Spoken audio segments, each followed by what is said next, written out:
요 며칠 날씨가 좀 풀렸습니다.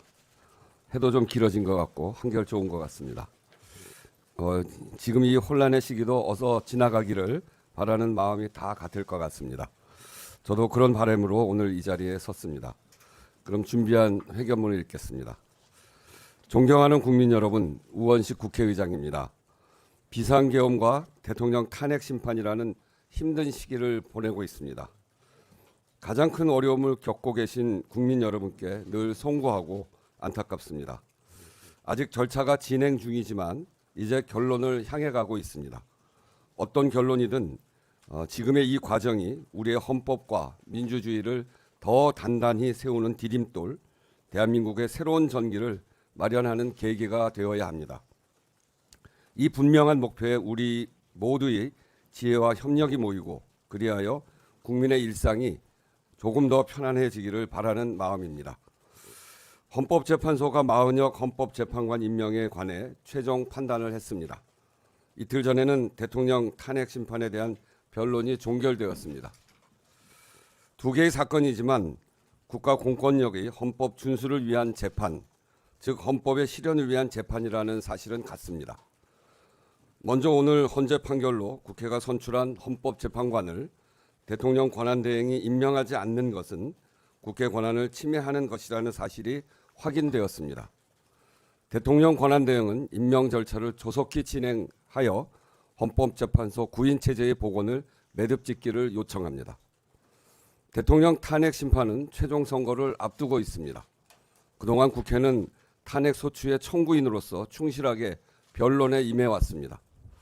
국회의 변론은 헌법 수호라는 국회의 사명을 실천하는 과정이었으며 국민 주권과 민주주의를 실현하기 위한 노력이었습니다. 이제 국회는 겸허한 자세로 헌법재판소의 최종 판단을 기다리고자 합니다. 존경하는 국민 여러분, 지난 12월 이후 우리 사회는 극심한 혼란을 겪고 있습니다. 견해차에서 오는 대립과 갈등이 민주주의가 허용하는 수준을 넘어 헌법과 사법체계를 부정하고 폭력을 수반하는 상황에 이르렀습니다. 이러한 일들이 용인되고 반복된다면 국가 존립과 공동체 유지의 최소 기반마저 무너질 수 있다는 위기감도 함께 커가고 있습니다. 탄핵 심판은 이념이나 정치적 승패의 문제가 아닙니다. 헌법재판소가 판시했듯이 탄핵 제도는 누구도 법 위에 있지 않다는 법의 지배 원리를 구현하고 헌법을 수호하기 위한 제도입니다. 이 사실이 매우 중요합니다. 이러한 헌법 제도에 대한 국민적 신뢰와 지지가 더 이상의 혼란과 위험으로부터 민주공화국을 지키고 국민의 일상을 보호하는 힘이기 때문에 그렇습니다. 치유와 회복의 과정도 바로 여기서 시작될 것입니다. 우리 국민이 헌법과 민주주의를 지탱하고 있는 한 대한민국은 반드시 오늘의 위기와 상처를 극복하고 더 확고한 민주주의 국가로 나아갈 것입니다. 전 세계가 우리를 지켜보고 있습니다. 대한민국은 민주적이고 평화적인 방식으로 헌정 질서를 회복할 역량이 있습니다. 식민, 분단, 전쟁, 독재, 그리고 외환 위기를 극복하고 대한민국을 선진국으로 만든 우리 국민이 있기 때문입니다. 정치적 견해의 자유를 존중하지만 폭력은 배제하고 상대방을 비판할 권리를 존중하지만 혐오를 반대하는 성숙한 민주주의로 한 걸음 더 나아가야 합니다. 위기에 처한 세계 민주주의에도 희망이 될 수 있을 것입니다. 모두의 자부심이 될 그 길에 정치와 국회의 소명이 있다고 믿습니다. 헌법재판소 이야기가 나와서 이 기회에 한 가지 더 말씀드리겠습니다. 국회는 지난 연말 국무총리 한덕수에 대한 탄핵소추안을 의결한 바가 있습니다. 이 안건의 의결 정족수에 관한 권한쟁의 심판이 진행 중에 있습니다. 국민적 관심이 많은 사안인 만큼 최근 헌법재판소에서 제기된 두 가지 점에 대해 국민 여러분께도 직접 설명드리고자 합니다. 먼저 탄핵소추안의 본회의 의결에 앞서 이 안건을 법사위에 회부하여 조사할 수는 없었는가 하는 점입니다. 탄핵소추안의 법사위 조사는 본회의 의결로 가능합니다. 법사위 회부 동의안이 안건으로 제출되었다면 의장은 국회법에 따라 당연히 그 절차를 진행하였을 것입니다. 그러나 이 안건은 제출되지 않았기 때문에 본회의에서 심의할 수 없었습니다. 두 번째로 의결 정족수를 본회의에서 의결하는 방안은 이를 실현할 법적 절차와 방법이 없다는 점에서, 또한 그것이 현실적 규범적으로 바람직하냐는 점에서 의결 정족수 판단의 선행 과정으로 삼기 어렵다고 판단했습니다. 이 문제가 논란이 된 것은 탄핵 소추 대상자가 대통령 권한대행인 경우에 의결 정족수 규정은 헌법에 따로 없기 때문입니다. 결국 헌법 해석의 문제인데 이를 국회가 의결로 정할 수는 없습니다. 헌법, 국회법 어디에도 특정 안건의 의결 정족수를 정하는 안건을 상정할 절차와 방법이 없기도 합니다. 서로 방법이 있다고 하더라도 바람직하지 않습니다. 의결 정족수를 결정하는 의결에도 정족수가 필요한데 여기에는 국회법에 따라 일반 정족수가 적용될 수밖에 없습니다. 그러나 가중 정족수를 주장하는 입장에서는 수용하기 어려울 것이므로 오히려 분쟁을 증폭시킬 가능성이 분명합니다. 무엇보다 헌법 해석의 문제를 국회 의결을 통해 해결하는 것은 국회의 정당 의석수 변화에 따라 헌법의 해석이 달라지는 결과를 초래할 수 있습니다.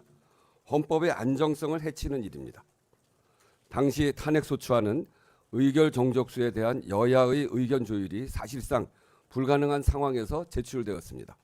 따라서 의장은 현행 법규와 헌법 학회, 국회 입법조사처의 의견을 종합적으로 검토하여 이를 판단하고 의사 진행을 하였습니다. 국회법에 규정된 의사 정리의 직무를 책임 있게 수행한 것입니다. 민주주의를 지키는 힘도 더 단단하게 세우는 지혜도 국민 속에 있습니다. 그래서 대한민국은 강합니다. 지난 역사를 통해 대한민국이 증명해 보인 사실입니다. 앞으로 얼마간의 혼란과 고통은 불가피하더라도 국회를 대표하는 국회의장은 이 사실을 절대 놓치지 않을 것입니다. 국민의 뜻으로 길을 내는 민주주의, 국민의 삶으로 증명되는 민주주의를 실현하기 위해 최선의 노력을 다하겠습니다. 이상입니다. 네, 이어서 질의응답 시간 갖겠습니다. 질문 있으신 기자분들께서는 손을 들어주시고요. 소속과 성함 말씀해 주시면 고맙겠습니다. 네, 질문 부탁드리겠습니다. 네.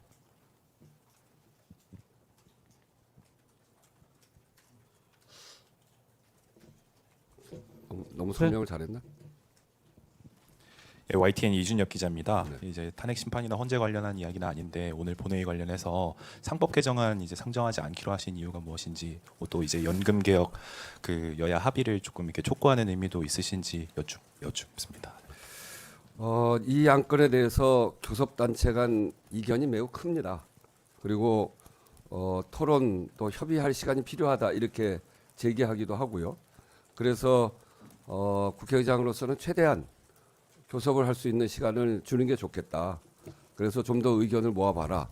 그런 생각으로 오늘은 일단 상정하지 않기로 한 것입니다. 네, 다음 질문 받겠습니다. 네. 예, 매일경제 성순입니다. 그러면 그 상법 개정안에 대해서는 뭐 의장님께서 말씀하신 뭐 데드라인이라든지 아니면 좀 생각하신 날짜도 좀 있으신지 궁금합니다. 그건 좀 생각하겠습니다.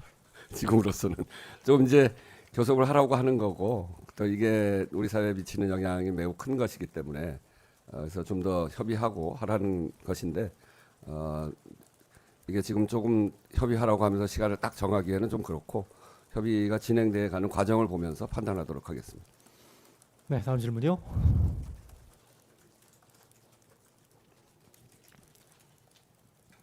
안녕하세요. 한겨레 고경주입니다. 그 상법 개정안을 오늘 본회의에 상정하는 것에 대해서 어제 여야 회동에서는 따로 이야기가 된 바가 없을까요? 네, 거기서 그러니까 여당에서는 미루어 달라고 그랬고 좀 더 협의를 해야 되겠다 이런 입장이었고 야당 민주당에서는 이제 충분히 논의된 사안인데 더 논의해봐야 무슨 결론이 나겠냐.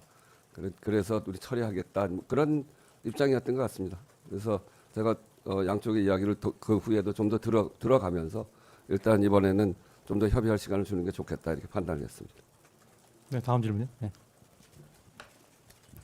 예, 의장님 동아일보 이지훈입니다. 내일 국정협의회에서 아무래도 그 연금 개혁 관련된 논의가 있을 걸로 예상되고, 그리고 의장님께서 어떤 좀 중재안을 낼 것이라는 관측도 많이 나오고 있는데 혹시 좀 보관해 두신 게 있는지, 그러니까 이것을 그리고 혹시 이 연금 개혁을 연금 개혁만 따로 떼서 보지 않고 뭐 지금 현안 뭐 추경이라든지 뭐 상법 개정안, 뭐 반도체법 같은 다른 이슈랑 좀 연계해서 이렇게 협의를 좀 중재해볼 의사도 있으신지 궁금합니다.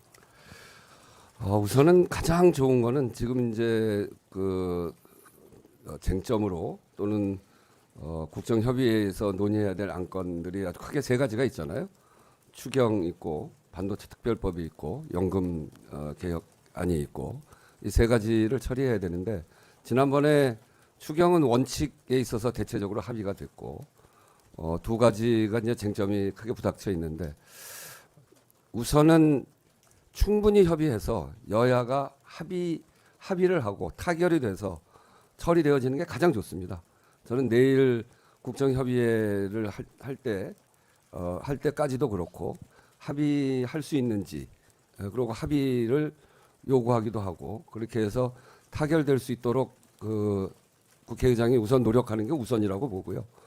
그러고서 충분히 논의를 할 텐데 그러고도 안 될 경우에 우리 국민들이 지금 겪고 있는 민생의 고통이 굉장히 크고 더 이상 방치할 수 있는 수준의 그런 문제가 아니기 때문에 최소한 제가 지난번에 국정협의회 때 이야기했듯이 최소한 추경해야 된다. 추경은 꼭 해야 된다. 이런 생각인데 그런 일들을 관철하기 위해서 국회의장이 새로운 안을 내는 방안까지도 좀 고민하고 있는 것이죠. 그래서 우선은 가장 중요한 거는 양당이 협의를 잘해서 절충점을 잘 찾고 국민들의 민생의 관점에서 한 발씩 양보하는 그런 안으로 잘 절충점을 찾기를 우선은 바랍니다. 그리고 그 이후에 그래도 안 되면 그 이후에 그것을 조정해 가기 위해서 국회의장이 어떤 안을 던질까 하는 거는 한참 고민 중에 있습니다. 두 개를 다 연계해서 할지 아니면 또 하나 그 중에서 하나만이라도 떼어서 할지 뭐 하여튼 그런 것까지 포함해서 한참 고민 중에 있습니다. 네, 본회의 일정상 질문 한두 개만 더 받고 끝내겠습니다. 다음 질문 혹시 앞줄 아까